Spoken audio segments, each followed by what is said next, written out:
한동훈 이재명보다 빨랐다.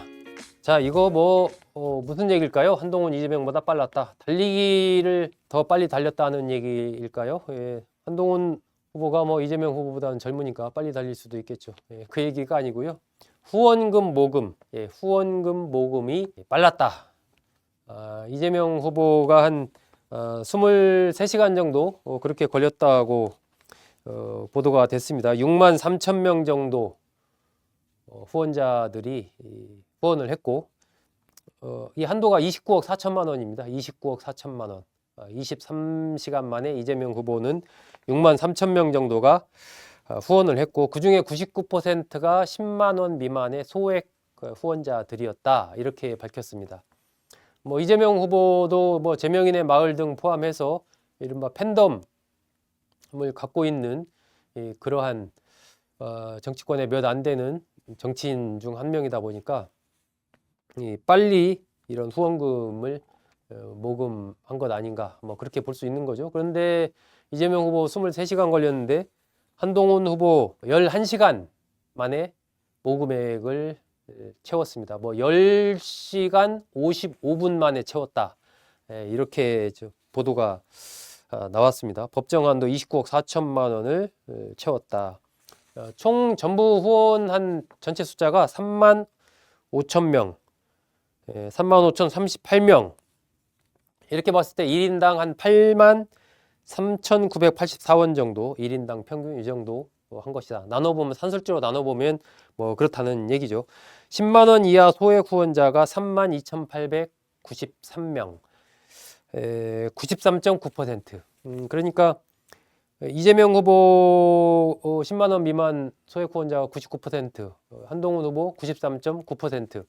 어쨌든 이 10만 원 미만의 소액 이른바 개미 후원자가 전체 후원자의 90%를 넘는다는 것은 정말 대단한 팬덤을 갖고 있다. 이렇게 좀 봐야 되는 거죠. 이런 정치인이 그렇게 흔하지는 않습니다.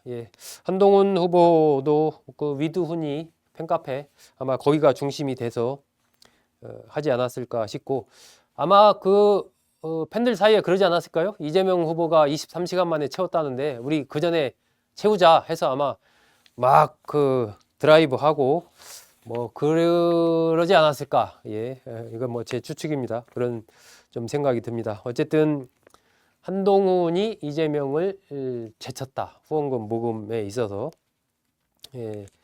이렇게 좀 요약을 했고요. 이 한동훈 후보의 후원금 보내주신 분들이 347이 많았다고 합니다. 347이 들어간. 그래서 이 347이 뭔가 저도 한번 봤더니 이 한동훈 후보의 캠프, 이 국민먼저 캠프, 여기에서 AI 3대 강국, 국민소득 4만 달러, 또 중산층 70% 달성, 이 공약을 냈거든요. 여기서 이제 347 이 숫자가 나오니까 아마 이 후원하시는 분들이 그 347 공약을 홍보 겸 달성을 또 응원하면서, 한동훈 후보를 응원하면서 347로 34만 7천 원을 보낸다든지 이런 식이겠죠. 3만 4,700원을 보낸다든지 아니면 아마 그런 식으로 347 숫자를 넣어서 후원을 많이들 하신 거 아닌가 싶습니다.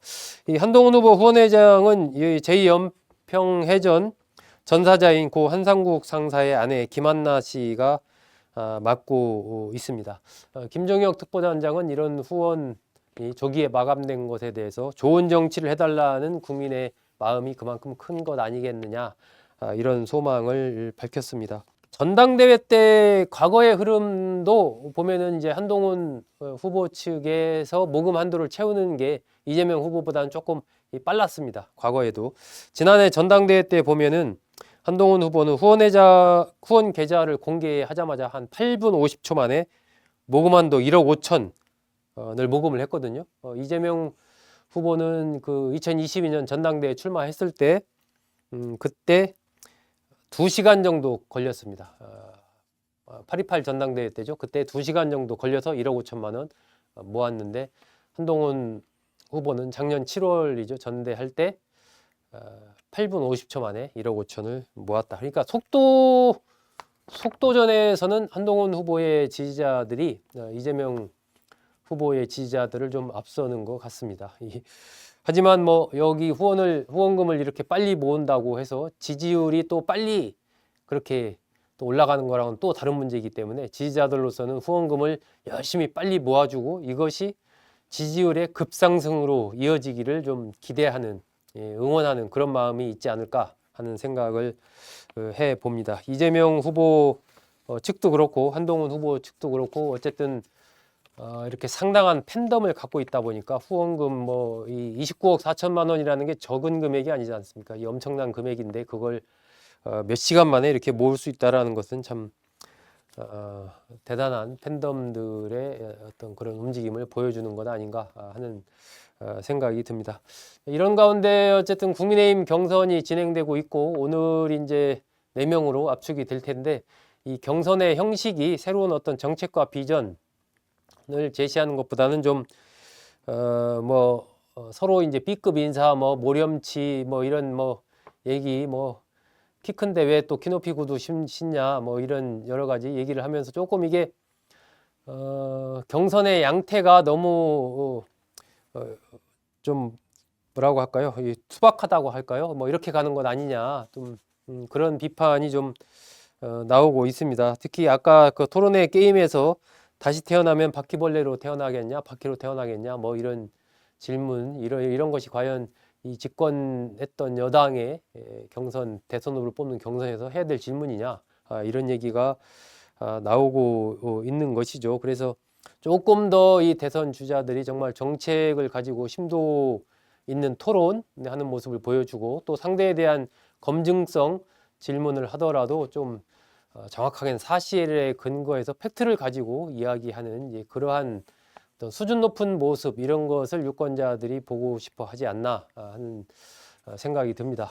또 탄핵에 대해서도 어쨌든 탄핵 찬성, 탄핵 반대 이것에 대한 논란이 계속되고 있어서 국민의힘으로서는 이런 탄핵 문제 또 그 정광훈 목사의 뭐 신당 창당 문제 또 윤석열 전 대통령의 어떤 메시지를 내놓는 이런 거 전반적으로 여러 가지 부분에서 이 어떤 보수 세력이 아직 중심을 좀 정확히 잡고 있지 못한 것 같은 그런 모습들을 보여주고 있습니다. 반면 민주당을 중심으로 한 야권에서는 상당히 착착 이게 차곡차곡 공약이든 여러 가지 행보를 그렇게 좀 가고 있는 상황이어서 이 초반전 대선전 초반의 양상이 좀 그렇게 정리할 수가 있을 것 같습니다. 국민의힘에서 조금 더 분발을 해야 되지 않나 하는 생각이 듭니다. 한동훈 이재명보다 빨랐다라는 주제로 말씀드렸습니다. 네, 오늘 비도 오는데 여러분 건강에 유의하시기 바랍니다. 잘 들어주셔서 고맙습니다.